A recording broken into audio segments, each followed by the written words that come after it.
হয় নমস্কাৰ।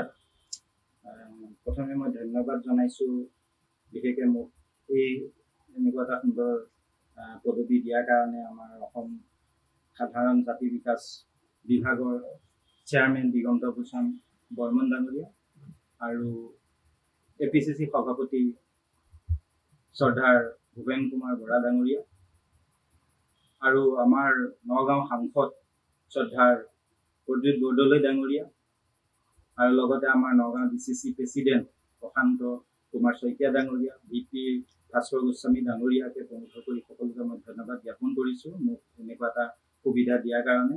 আৰু দলৰ হৈ মই বহুত দিনৰ পৰা কাম কৰি আছোঁ আৰু কামৰ মৰ্যাদা হিচাপে আজি মোক এনেকুৱা এটা দায়িত্ব অৰ্পণ কৰিছে। ধন্যবাদ। হয়, ইতিমধ্যে দেখা গৈছে অসমত বিজেপি নেতৃত্বাধীন চৰকাৰে বহুখিনি আজি স্বাস্থ্য খণ্ডতে কওক ডাঙৰ ডাঙৰ বিল্ডিং বনিছে কিন্তু ভাল ডক্টৰ নাই। আৰু দ্বিতীয় কথা হৈছে যিটো আমাৰ শিক্ষা ক্ষেত্ৰত আমাৰ LP স্কুল হাই স্কুল যিবিলাক আন্তঃগাঁথনি একেবাৰে বেয়া হৈ গৈছে, জৰাজীৰ্ণ হৈ গৈছে। আজি নিবনুৱাসকলে 1 লাখ চাকৰি দিম বুলি 5টা বছৰতো 1 লাখ, এতিয়া 3 বছৰ পাৰ হৈ গ'ল আৰু বৰ্তমান সিদিনা ইণ্টাৰভিউ হৈছে 12,000 চাকৰিত প্ৰায় 12 লাখে এপ্লাই কৰিছে। তাৰমানে নিবনুৱা সমস্যা কিমান ভয়ানক বাঢ়ি গৈছে। কথা হ'ল কি তেনেকুৱা বৰ্তমান প্ৰত্যেক বছৰে নিবনুৱা সমস্যা বাঢ়ি গৈছে আৰু ডেভেলপমেণ্টত এতিয়াও বহুত জেগাত আজি জল জীৱন মিছনত দেখিছোঁ কোনো জেগাত এতিয়ালৈকে পানী গৈ পেলাই পোৱাগৈ নাই। তাৰ নামত লাখ লাখ টকা কোটি কোটি টকা নষ্ট হৈছে। আজি বহুত জেগাত এনেকুৱা মাথাই ভাগি গৈছে বানপানী।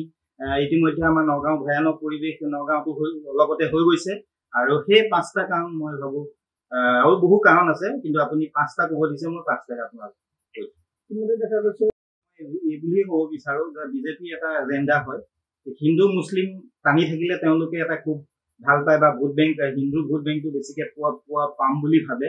আচলতে সেইটো সম্পূৰ্ণভাৱে আমি কংগ্ৰেছ দলে নক্সাত কৰিব বিচাৰোঁ।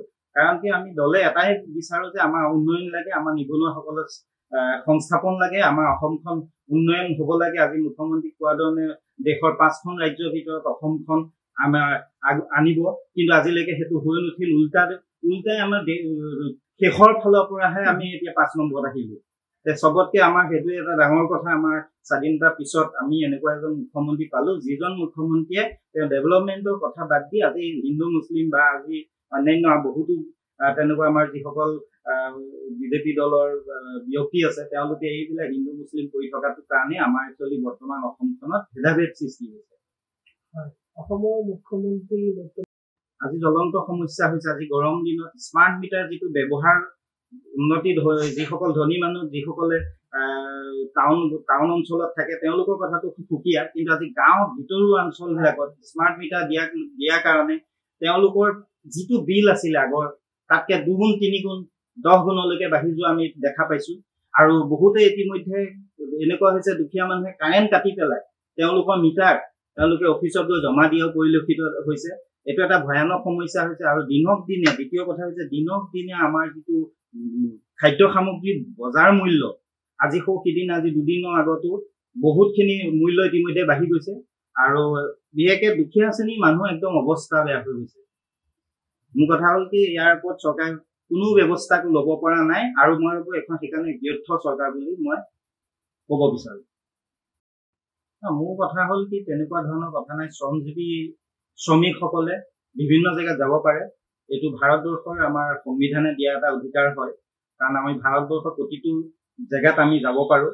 কামৰ কাৰণে আমাৰ অসমৰ পৰা বিভিন্ন ৰাজ্যত গৈ কাম কৰি থকা নাই জানো। তেনেকৈ আমাৰ উজনি নামনি তেনেকুৱা ধৰণৰ কোনো কথা নাই। আজি আমাৰ উজনি বহু ব্যক্তি আজি নামনিত চাকৰি কৰি আছে, নামনিৰ পৰাতো তেওঁলোকক খেদি দিয়া নাই, কিন্তু সেই হিচাপে আমাৰ নামনিৰ পৰা যিসকল শ্ৰমিক হিচাপে কাম কৰিব গৈছে তেওঁলোকক কাম কৰিবলৈ সুবিধা দিব লাগে, কাম উন্নতি লাগে ন। আমাৰ ৰাস্তা ঘাটকে দলং চলংগে আদি সমস্ত উন্নয়নৰ কাৰণে আমাৰ শ্ৰমিক প্ৰয়োজন আছে।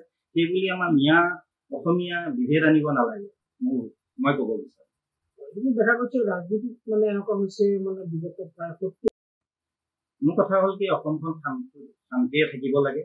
কাৰণ আমাৰ প্ৰায়তো মুখ্যমন্ত্ৰী তৰুণ গগৈদেৱেও বহুখিনি আগুৱাই লৈ গ'ল বৰ অসম গঢ়াৰ ক্ষেত্ৰত।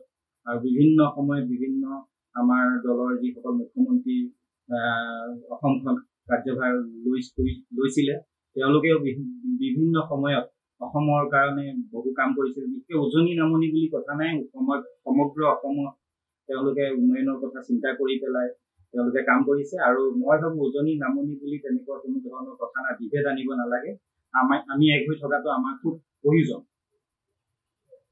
দেখা গৈছে উজনিলৈ শ্ৰমিকবিলাক যিকোনো খবৰৰ বাবে যোগাযোগ কৰক 7099017330 অথবা 7099017390 নম্বৰত